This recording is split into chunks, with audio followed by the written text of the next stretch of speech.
Hello, good evening, and welcome to my content for your Disability and Social Policy lecture. I hope that you can see me and that this works all right as a concept.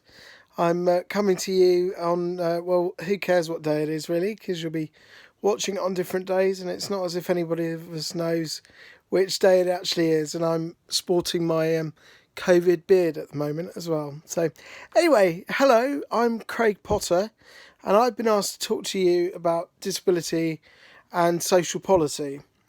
So what are some of the important things that I want you to understand?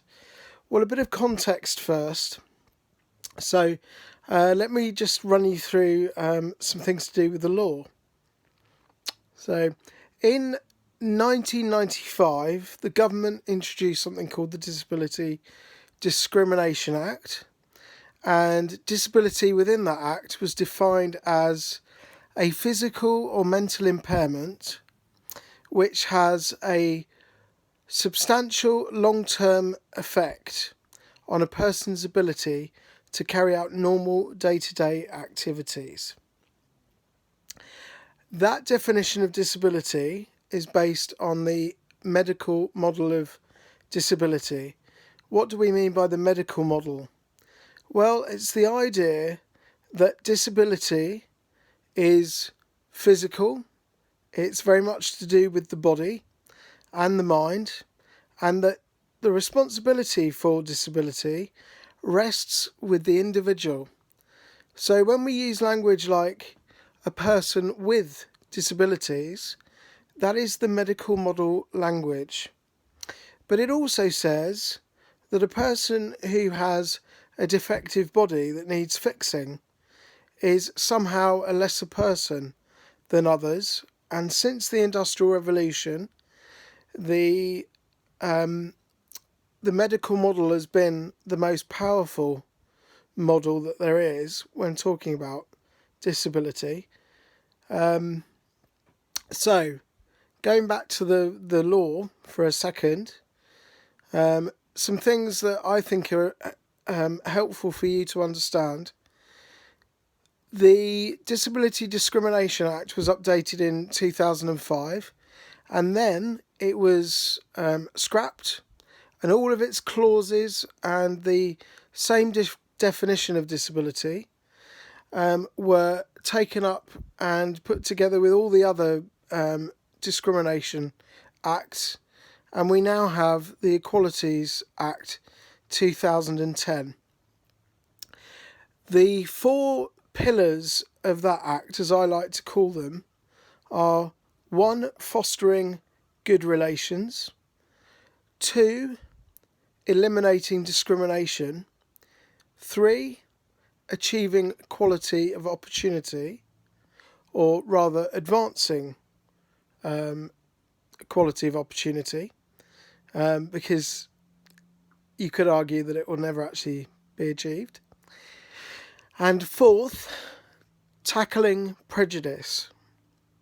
Now, those areas cover all of the strands, including disability, but the things that are particularly relevant to disabled people are anticipatory duty, reasonable adjustments, more favourable treatment, and discrimination by association. So let me just take you through all of those concepts. So anticipatory duty is when an organisation is able to anticipate the needs of a disabled person without ever knowing anything about that disabled person. So, for instance, and we're talking about policy, if you were deciding to interview a field of candidates for a job, you wouldn't need to know how many of those candidates were disabled, because you would anticipate, without anybody disclosing what their needs are, that you should have those interviews in an accessible room, either on the ground floor or with the use of a lift. For example, reasonable adjustments would be where you require someone to declare a disability.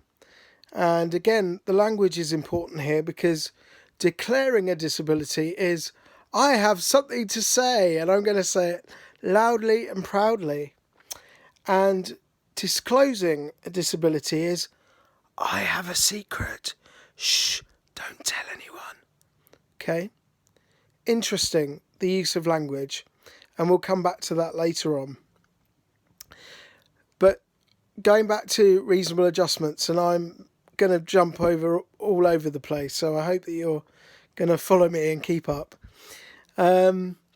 Reasonable adjustments, yeah. So the disabled person says, I want to come for an interview, or in the case of social work, you can think about this in terms of having to meet with a disabled person. So a reasonable adjustment in this case would be, again, going back to the interview analogy, we are going to, based on what you've told us that you need, we're going to provide an interpreter for you, because you've told us that you have a hearing impairment. Or you've told us that you have a hearing aid and you need a hearing loop. Or you've told us that as a disabled person, you need more information about the practical task that we're going to set for you as part of your interview. Maybe to give you a longer period of time to complete the task, or someone to do that with, because you can't use the equipment that we have for you to use, that kind of thing. So reasonable adjustments is about the individual and their needs. And then more favourable treatment, which is a tricky one. It's the one that most people can't really get a handle on. This is where organisations are allowed under the Equalities Act to treat disabled people more favourably compared with non-disabled people, even if that means that non-disabled people are treated less favourably. So sorry guys, that gives us a certain advantage, and believe it or not, even though there's such a thing as positive action, in this case, the more favourable treatment is something in law which only applies to disabled people and not to any other group. All right, so that's hopefully something that you find really interesting and worthwhile. And what was the other thing that I was going to tell you? You can tell I'm doing this live and just in the hopes that I can just run through it. That's right. Discrimination by association. So that really is related to the carers and people who associate with disabled people, be it their wives, their partners, their husbands, their friends. They are protected too under the Equalities Act, whereby if my wife was abused verbally because someone saw her in the street with me as a disabled person, she could make a claim under that clause of the Act. Okay, so that covers the law, and the reason why that's relevant is that the law frames all kinds of attitudes and ideas about social policy. I'm going to now tell you about the social model of disability, which for me, the best way to understand this is that the social model of disability says that disability is a social construct. It exists because of barriers that are created for disabled people. It doesn't mean that the disabled person doesn't have an impairment of some kind or a condition that causes them pain or limits their ability to do things, but that by understanding the social model of disability, you can mitigate those effects on a disabled person. And it's really an effective way of thinking about disability, because it says the responsibility for disability doesn't just rest solely with the disabled person. It is the responsibility of the whole of society to remove barriers, and that disabled people don't have to do this on their own. They don't have to be corrected by surgery or before birth, have a screening test to identify that they're disabled and then them not be born at all. This is about the barriers. So there are 3 ways that I like to think about social barriers, and here we go with this. Okay, so there's the environmental barriers, both built and physical and natural. So there's the environment.